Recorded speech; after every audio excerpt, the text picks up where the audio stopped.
to the Bad Boy Killer Beez first introduction of the new year of the 2009-2010 season.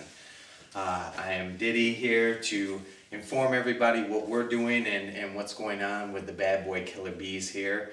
I see a few of you out here, a lot of smiling faces that I remember from last year covering us as we went through to our second championship here in this league of Make It Rain. We are the only two-time defending champion in this league, and so it's good to see a lot of you here that covered our last championship 2 years ago as well. What I would like to say to everyone before we begin, I'm going to keep this brief, so there's not going to be any questions. Dan Patrick, I'm not gonna answer questions at this time. I will get back to you though shortly, and we'll talk about doing the radio show next week. It's just a lot of busy things going on right now, Dan, okay? We just can't do it right now. I see a lot of you out there, yet hands down, we're not taking any questions right now. I just want to talk about a little bit here that here at Bad Boy Killer Beez. Yeah, Dan, this is a very expensive suit. You know we have only the best here at Bad Boy Killer Beez, but like I said, no more questions at the moment right now. I want to get into a few things. Here at Bad Boy Killer Beez, we would like to go ahead and inform everyone that tomorrow at the draft, we are going to draft well like we always do. We have our scouts, our assistant general manager, Dion Primetime Sanders, working on everything as we go through getting ready for this upcoming season. Now, I want to get started. I want to jump into a few things here. I want to jump in because I know a lot of you are curious on what we're going to be doing this year and my outlook on the other teams in the league. So I'm going to get right to that right now. Starting out with the Motor City Kitties. They're an expansion team. I don't know too much about them.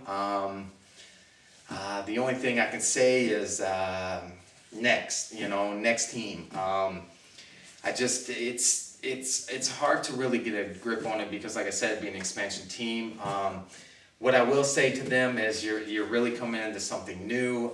Shooting for maybe like 8th place will probably be your best bet this year as you get used to things around here. 8th place would be a big step for you guys, and hopefully next year you can take the upcoming steps. But this year, yeah, next. That takes me on to Reed's Maniacs. As a lot of you know that they're fast starters.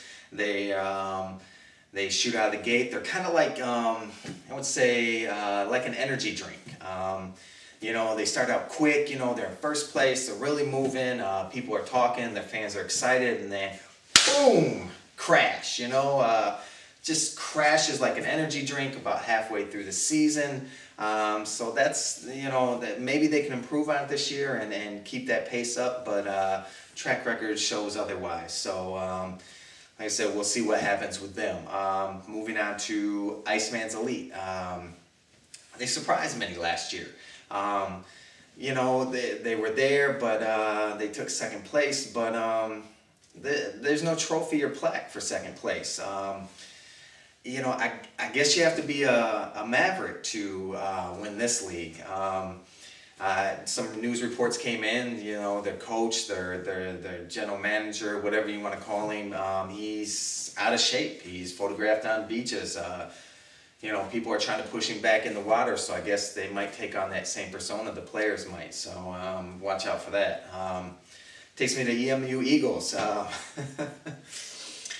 Kwame, Obama, I don't know, Gandhi, whoever is coach is going to have a problem coaching a team that is put together by Phil. I'll trade you Cedric Irvin for Peyton Manning and Adrian Peterson. You know, I mean, it's good luck. It really doesn't matter who coach is. Takes me out to Yoda's Warriors of Justice. I guess adding of Justice was going to make a difference to their team. They're looking for any kind of spark. They were once a proud franchise who has not won a championship from the initial year that we started this league, and they haven't been there. Are they still dangerous?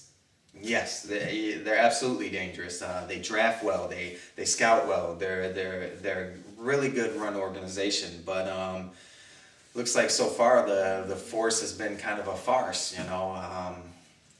It's just, it really hasn't happened in a long time. Takes me on to Jeff Garcia's Rainbow Warriors.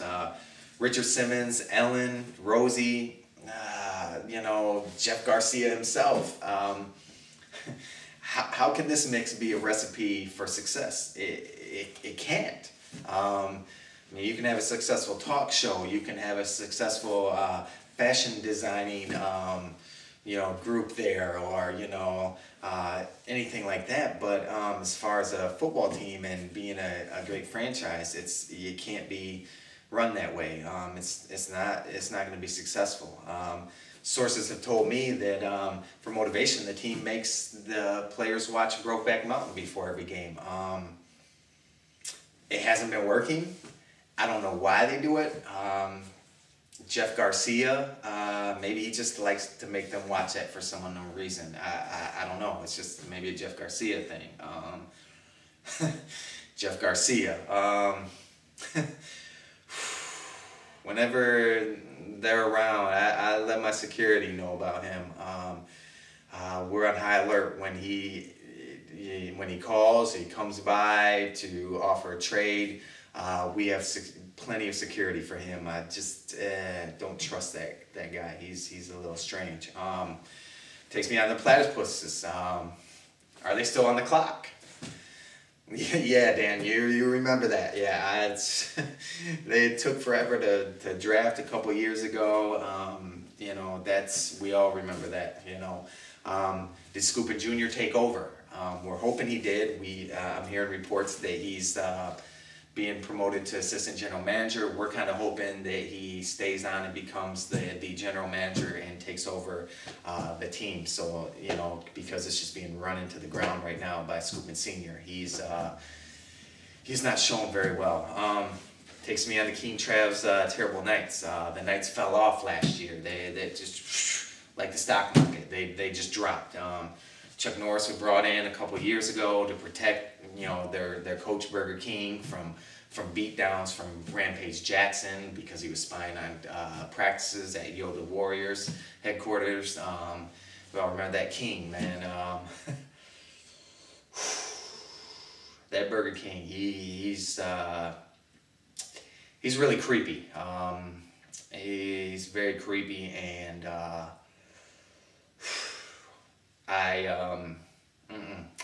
that guy's creepy. I think his team takes on that persona. Takes me to Darth Mauler's. They have a red-faced, angry coach. He's got horns coming out of his face.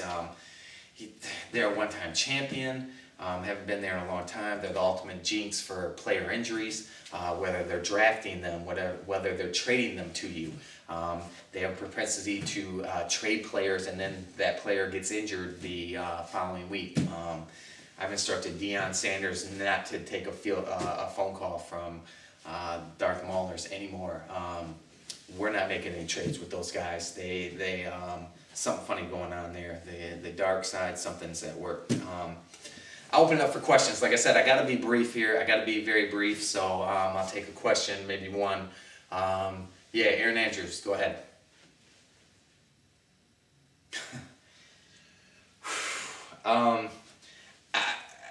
Miss Andrews, I don't really think that's very appropriate to ask me out at a press conference.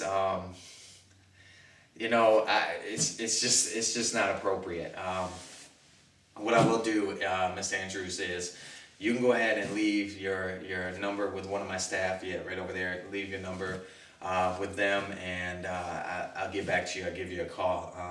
You're very cute, and I appreciate it, but this isn't the right place, not time and place. So with that, I just want to sum this up and say we look forward to a great year. Good luck to everyone. You'll definitely need it. Bad boy Killer Beez are in the house, and we're looking for our second straight championship. We need 2 rings, 2 rings here for back-to-back. First time back-to-back champions. Dan Patrick, I'll do your show next week, Dan. Yeah, I'm doing it next week. I'll give you exclusive. Yeah, I gotta go. Catching the G5, got the plane to catch. Getting out of here for some scouting. So I'll get your people, my people. We'll get together. All right, have a good one. All right, everybody. Thanks. Have a good day. I'll see you later. Have a good one.